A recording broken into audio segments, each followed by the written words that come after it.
Hello friends, मैं हूं राजकुमार और आप देख रहे हैं 12th स्टडी सेंटर और मैं आप सभी का स्वागत करता हूं आपके अपने चैनल में। आज इस वीडियो में हम लेकर के आए हैं 12th क्लास के विद्यार्थियों के लिए मोस्ट इंपोर्टेंट, हाँ बिल्कुल मोस्ट इंपोर्टेंट ऑब्जेक्टिव क्वेश्चन वो भी 3D का।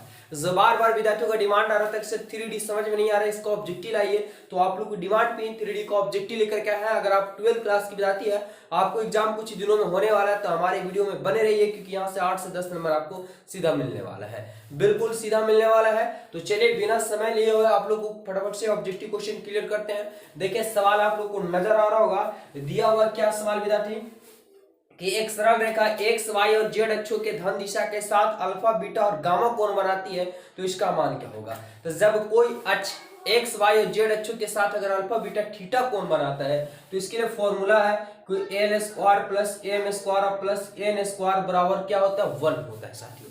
लेकिन यहाँ तो ये दिया हुआ नहीं है, तो हमें ये दिक् का अनुपात के रूप में दिया जाता है, दिक् को ज्या के रूप में। तो इसका जो मान होता है वो कोस स्क्वायर यानी एल का मान होता है कोस स्क्वायर। कौन कौन कौन बना रहा है तो अल्फा बीटा और गामा। तो इसके यहाँ पे अल्फा कर देंगे, इसके यहाँ पे कोस स्क्वायर और क्या बीटा और ये कोस स्क्वायर क्या अल्फा बीटा और गामा कौन बना था कौन बराबर 1 हो गया। तो ये आपको देखिए यहाँ से ऑप्शन किस में नजर आ रहा है, तो ऑप्शन नंबर डी है जो बिल्कुल आपका करेक्ट आंसर हो जाएगा। ये कुछ भी नहीं था, बस फॉर्मूला दिया हुआ था कि जब एक्स वाई और जेड अक्षों के साथ अगर कोई कोण बनाता है तो वैसी स्थिति में कैसे बनता है।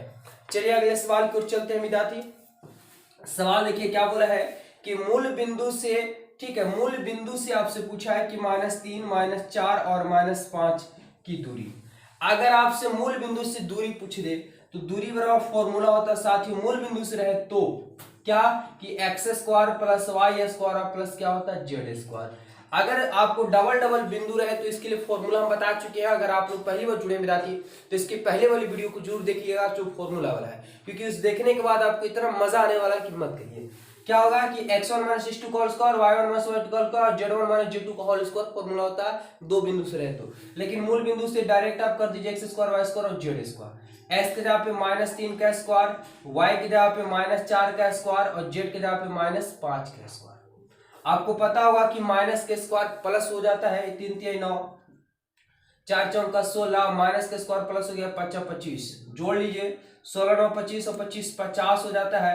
ठीक है 50 हो जाता है, लेकिन 50 के ऑप्शन है रूट में 50 नहीं है ऑप्शन। ठीक है 50 दिया हुआ लेकिन रूट में नहीं दिया हुआ है विद्यार्थी, तो 50 को तोड़ेंगे तो 25 दूना 50 यानी 5√2 हो जाएगा। जो ऑप्शन कहाँ है तो ऑप्शन नंबर जो है बी बिल्कुल आपका सही जवाब हो जाएगा विद्यार्थी। चलते हैं अगले सवाल की ओर। आप लोग क्वेश्चन नजर आ रहा होगा, फटाफट से देखते जाएंगे। क्वेश्चन है अगला बोला है कि बिंदु जो दिया हुआ है -4 -3 और 7 और बिंदु दिया हुआ है -1 1 और -5 के बीच की दूरी यही है ना। कैसे बनेगा अभी जस्ट हम बताएं आपको। दूरी के लिए फॉर्मूला होता है साथियों, क्या होता है देखिए, जब डबल डबल बिंदु से रहे तो दूरी सूत्र क्या बनता है साथियों, समझेंगे कि रूट अंडर x1 - x2 का होल स्क्वायर और प्लस y1 - y2 का whole square plus z1 - z2 का होल स्क्वायर। आपको कहीं कहीं देखने को मिल जाएगा आपको x2 - x1, तो घबराइएगा नहीं क्योंकि a - b का होल स्क्वायर या b - a का होल स्क्वायर बात बराबर होता है। ठीक है देखिए हमारे पास x1 y1 z1 x2 y2 z2 होता है। ठीक है तो x1 के स्थान पे हमारे पास -4 है, माइनस का चिन्ह x2 के स्थान पे, तो आगे वाला में से आगे वाला, बीच वाला में से बीच वाला, लास्ट वाला में से लास्ट वाला घटा दीजिए, कोई रटने की जरूरत नहीं। माइनस हमारे फॉर्मूला से होता है और माइनस यहाँ भी दिया तो माइनस माइनस क्या कर देंगे प्लस का होल स्क्वायर। अच्छा y1 के स्थान पे -3 है, माइनस फॉर्मूला से y2 के स्थान पे 1 हो जाएगा। अच्छा z1 के जगह पे 7 दिया हुआ, माइनस का चिन्ह z2 के स्थान पे -5 है, माइनस मेरा फॉर्मूला से और माइनस यहाँ तो माइनस माइनस प्लस 5 का होल स्क्वायर हो जाएगा।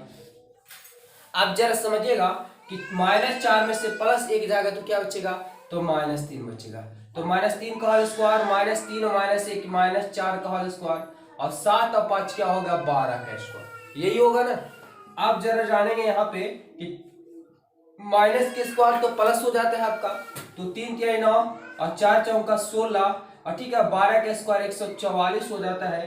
तो जरा जोड़ लीजिए कि 6 और 9 9 6 15 15 4 19 के 9 हाथ में 1 4 1 5, 5 1 हासिल 6 और 1 एकम 1, 169। और 169 का वर्गमूल आप लोगों को पता होगा कि 13 होता है। और देखिए कि 13 ऑप्शन कहाँ दिया हुआ है, तो ऑप्शन नंबर बी में बिल्कुल सही हो जाएगा। और ये आप सवाल देख रहे होंगे कि 2021 के एग्जामों में देखने को मिला है विद्यार्थी, तो बड़ा ही मजेदार क्वेश्चन है टोटल सभी। चलते हैं अगले सवाल की ओर। चलिए अगले सवाल की ओर बढ़ते हैं। और अगला सवाल जो आपको दिया हुआ है, नजर आ रहा होगा, दिया हुआ कि अंतःखंड के तल के रूप में मानक समीकरण होता है। ये आपसे सीधा कुछ नहीं, बस फॉर्मूला पूछ दिया। अंतःखंड के तल का मानक समीकरण क्या होता है विद्यार्थी? तो देखिए इसका जो 2014 और 2021 के एग्जाम में लिखा गया, तो ये होता है एक्स वाई जेड, बीच में सब प्लस प्लस होगा, बराबर 1 होगा। अंतःखंड लिया जाता है तो ए बी सी, यानी यहाँ ए लगा देंगे, यहाँ बी लगा देंगे और यहाँ सी लगा देंगे। यही हो गया अंतःखंड का मानक समीकरण होता है। जो ऑप्शन आप लोग को नजर आ रहा होगा बी, ठीक है, ऑप्शन का बी बिल्कुल सही जवाब हो जाएगा। ठीक है, चलिए अगले सवाल की ओर बढ़ते हैं। अगला सवाल आप लोग देख रहे होंगे कि किसी सरल रेखा का दिक् अनुपात दिया हुआ है। क्या दिया हुआ? दिक् अनुपात।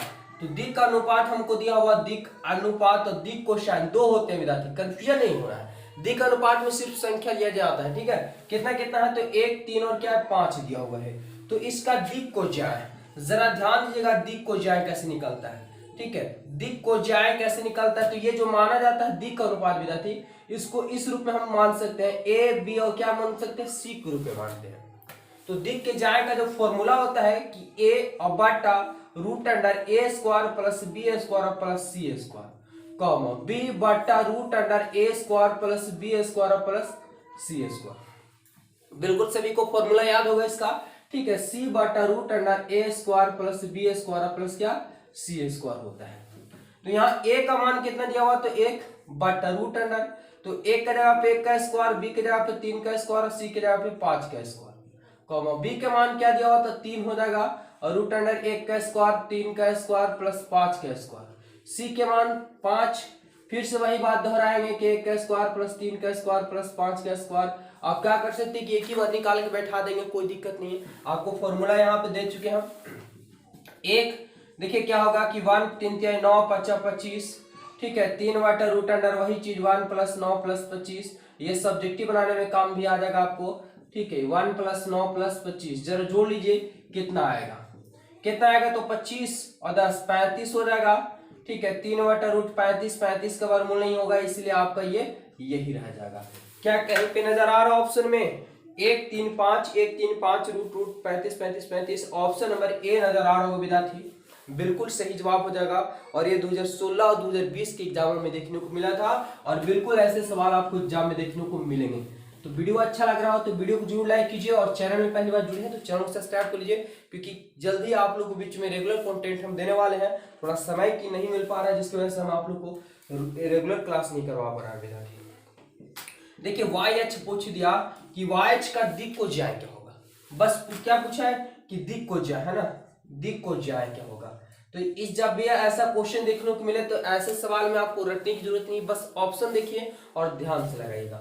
अगर एक्स अक्ष वाई अक्ष क्या बोल दे, जेड अक्ष बोल दे, तब समझेगा कि यहाँ पे हम क्या करेंगे। जैसे ये वाई अक्ष बोला है तो जो अक्ष बोलेगा उसको लेंगे, जो अक्ष नहीं बोलेगा उसको जीरो कर देंगे। जैसे में कोई नहीं तो अंक लिया जाता है, एक लिया जाता है, तो एक्स अक्ष बोला है तो हमको क्या पता है कि पहले एक्स का मान, उसके बाद वाई, उसके बाद जेड। तो एक्स अक्ष अगर बोले तो एक लेंगे, जीरो हो जाएगा वाई की जगह पे, जेड की जगह पे भी जीरो हो जाएगा। अच्छा वाई बोला है तो जीरो इसके जगह पे, वाई के स्थान पे एक ले लेंगे और जेड के स्थान पे जीरो ले लेंगे। जेड बोला है तो एक्स की तरफ जीरो, वाई की तरफ जीरो, जेड की तरफ एक ले लेंगे। हमसे क्या पूछा, वाई अक्ष, तो वाई अक्ष और क्या हो जाएगा, तो 0 1 0। जो ऑप्शन कहाँ दिया हुआ, ऑप्शन नंबर डी दिया हुआ, बिल्कुल सही जवाब हो जाएगा। तो इन सब भी आपको इनमें तीनों में से कोई पूछ दिया जाए एग्जाम में तो आप बिल्कुल आज के बाद बता देंगे कि जो अक्ष बोलेगा उसको लेंगे और जो अक्ष नहीं बोलेगा उसको हम 0 0 कर देंगे। और 2015 में, 18 में और 20 में पूछा हुआ विद्यार्थी, ठीक है। चलिए अगला सवाल, अगला बोला है कि 3, 4, 5, ठीक है, कि एक्स अक्ष से, ध्यान दीजिएगा, एक्स अक्ष से क्या पूछा, दूरी पूछ दिया। जरा यहाँ पे आप ध्यान से देखेंगे, वीडियो में बने रहिए शुरू से अंत तक। एक्स अक्ष से दूरी, अगर एक अक्ष से दूरी पूछ दे, ठीक है, एक्स अक्ष से दूरी पूछ दे विद्यार्थी, तो क्या लिया जाता है, ये हमारे पास ए बी और क्या होगा सी होता है। उसी बार से एक्स अक्ष वाई अक्ष क्या होता है, जेड अक्ष होता है। ठीक है, कॉन्सेप्ट को समझिए। अगर जो अक्ष से दूरी पूछ दे तो जो अक्ष से दूरी पूछ दे इसको हटा करके बाकी के स्क्वायर कर दीजिए, यानी यहाँ पे क्या बचेगा हमारे पास, तो यहाँ पे बी और सी बोल सकते हैं या बोल सकते हैं कि वाई स्क्वायर प्लस क्या जेड स्क्वायर बोल सकते हैं। ठीक है, अगर उसी पर से बोल दे कि वाई अक्ष से दूरी है ना, वाई अक्ष से दूरी अगर बोल दे, ठीक है, तो इसका फॉर्मूला क्या होता है, वाई को हटा देंगे तो क्या बच जाएगा, एक्स जेड बच जाएगा, यानी एक्स स्क्वायर प्लस क्या जेड स्क्वायर बच जाएगा। अगर आपसे जेड एच से पूछ दिया जाए तो जेड एच से पूछ दिया तो जेड को हटाएंगे तो क्या बच जाएगा, X square plus Y square बच जाएगा। स्क्रीनशॉट ले लीजिए क्योंकि फॉर्मूला में काम आएगा और आपको एग्जाम में भी देखने को यहाँ से मिलने वाला है साथी। तो एक्स से दूरी क्या होगा, तो एक्स वाला को हटा के बाकी ले लेंगे, तो एक्स वाला को हटाएंगे तो पूरा हट जाएगा, क्या बचेगा, तो वाई की जगह पे 4 और वाई जेड की जगह पे 5 का स्क्वायर, 4 चौका 16 5 25, जरा जोड़िए कि 5 6 5 11 2 1 3 4 रूट 41, और क्या रूट 41 कहीं पे ऑप्शन है, ऑप्शन नंबर सी बिल्कुल लगा दीजिए, और ये 2019 के एग्जाम में पूछा गया है। तो बिल्कुल उम्मीद करते हैं कि सभी कॉन्सेप्ट अच्छे तरीके से समझ में आ रहा होगा, और इससे रिलेटिव जितने भी फॉर्मूले बनते रहे उसको हम तोड़ तोड़ के समझाने का प्रयास करेंगे साथी।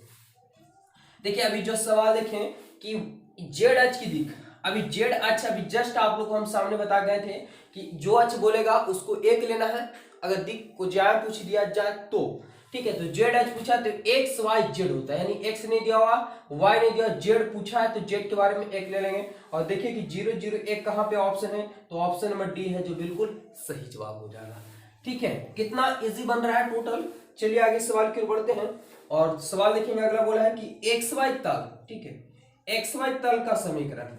अब ये समीकरण बड़ा विद्यार्थी कंफ्यूजन हो जाता है कि क्या होगा, तो एक्स वाई तल का समीकरण पूछे तो जो तल पूछा उसको हटा दीजिए, जो तल पूछा उसको हटा दीजिए, जो नहीं दिया हुआ है, कौन नहीं दिया हुआ, तो जेड नहीं दिया हुआ, जो नहीं दिया हुआ उसके बराबर क्या लिया जाता है, 0 ले लेंगे। ठीक है, बस हो गया।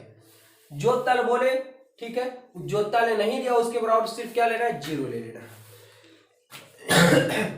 ऑप्शन क्या होगा, तो ऑप्शन बी बिल्कुल सही जवाब हो जाएगा। और ये भी देखें कि 2018 के एग्जामों में पूछा गया था, तो ज्यादा हार्ड भी नहीं क्वेश्चन पूछे जाते, इजी पूछे जाते, बस आपको समझ में आना चाहिए विद्यार्थी। अगला सवाल है कि 2x - 4y और प्लस 3z बराबर 5, और फिर दिया कि x + 2y plus lambda z और बराबर 12 परस्पर आपस में लंब हो। जरा ध्यान दीजिएगा साथियों, लंब हो, अगर लंब हो बोल दिया जाता है ना, लंब हो तो ध्यान, ये क्या फॉर्मूला बनता है, इसको दो फॉर्मूले बन जाते हैं, a1 × a2 plus b1 × b2 और प्लस c1 × c2 बराबर 0 होता है। कब होता है, कि जब आपस में लंब होते हैं तब।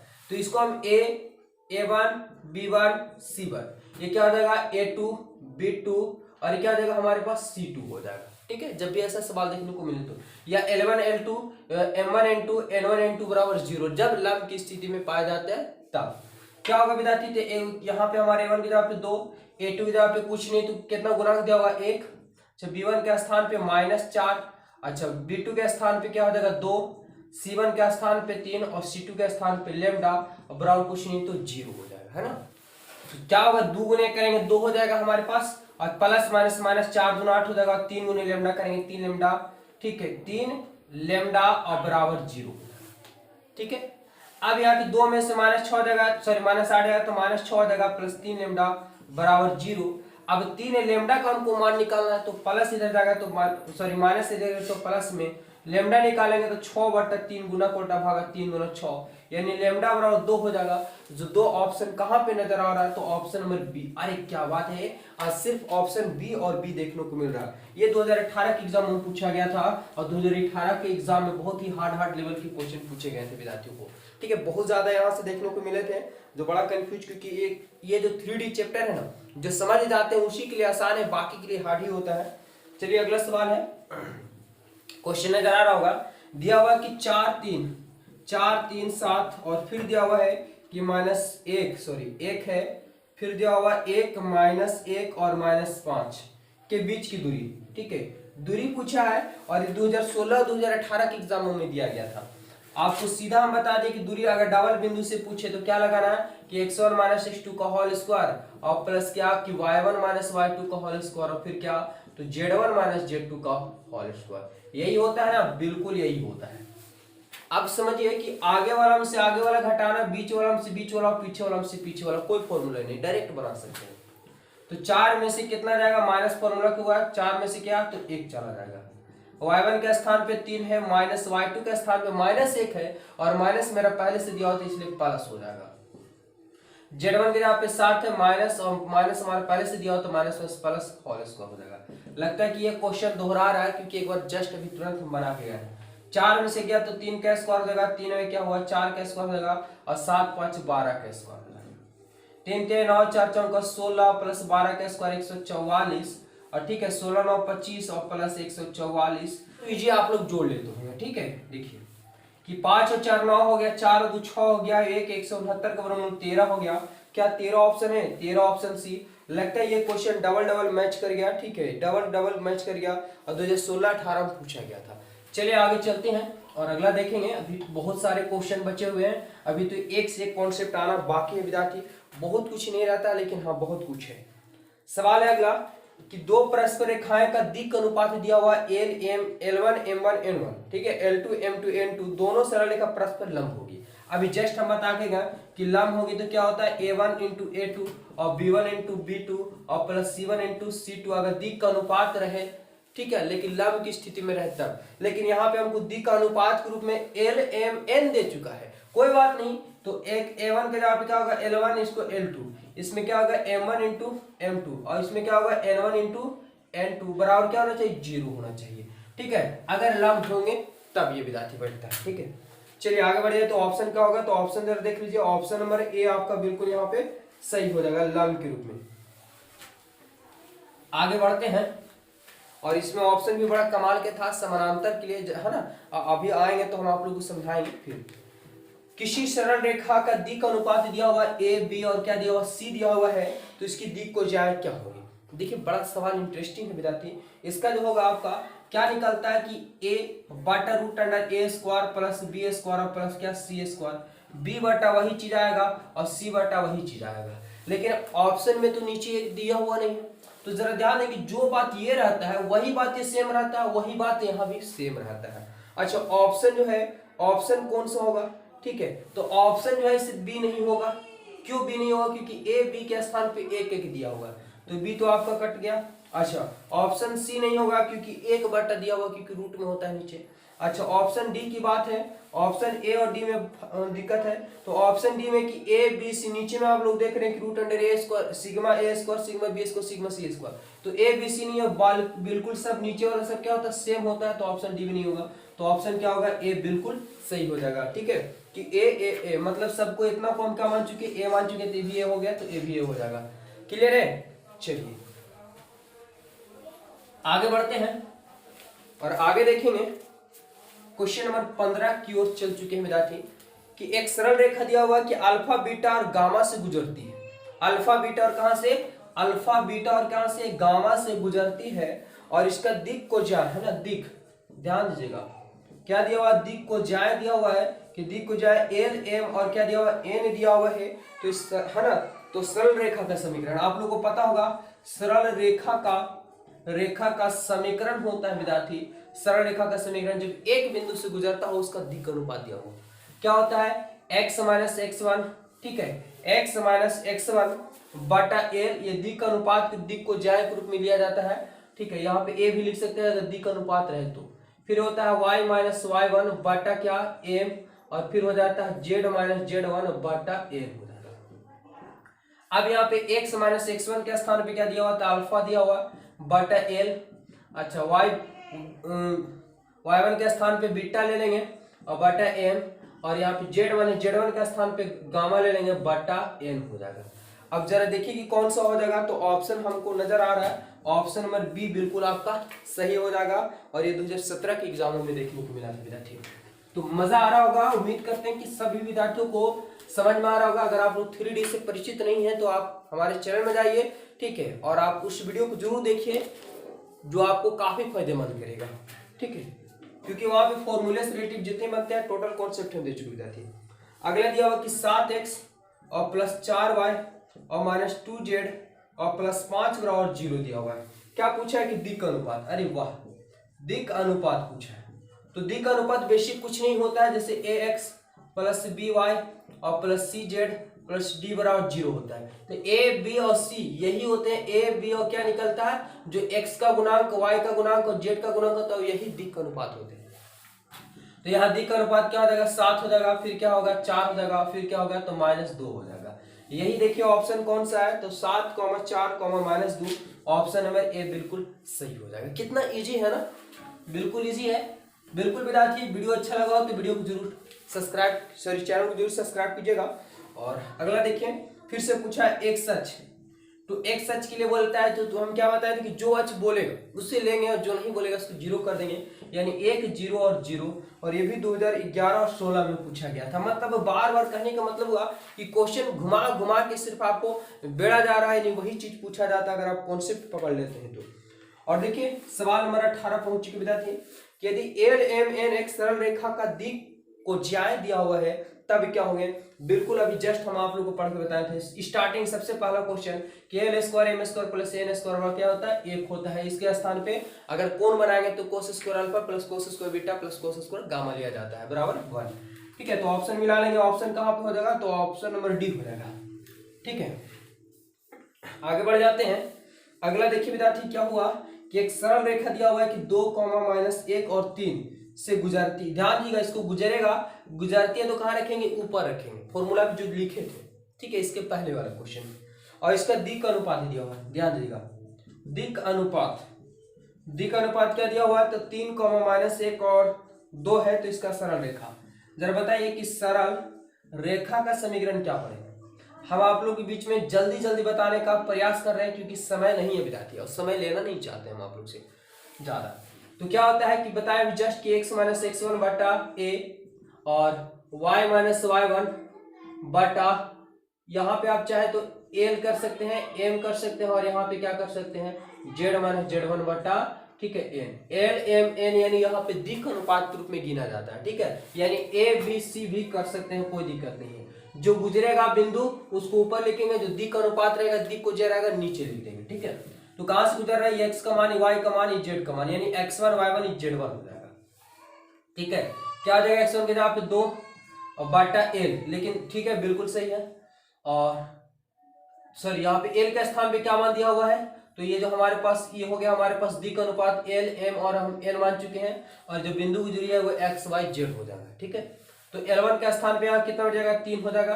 अच्छा, y - y1 के स्थान पे माइनस दिया हुआ, तो माइनस मेरा पहले से, तो माइनस प्लस हो जाएगा, और n के स्थान पे -1 हो गया। z - z1 और z1 के स्थान पे 3 हो जाएगा, और n के स्थान पे 2 हो जाएगा। और जरा देखिए विद्यार्थी कि कौन सा ऑप्शन है कि x - 2 y + 1 - 1 और z - 3 2, ऑप्शन नंबर बी बिल्कुल। आज बहुत सारे सवालों का आंसर सिर्फ और सिर्फ क्या आ रहा है, तो बार बी आ रहा है।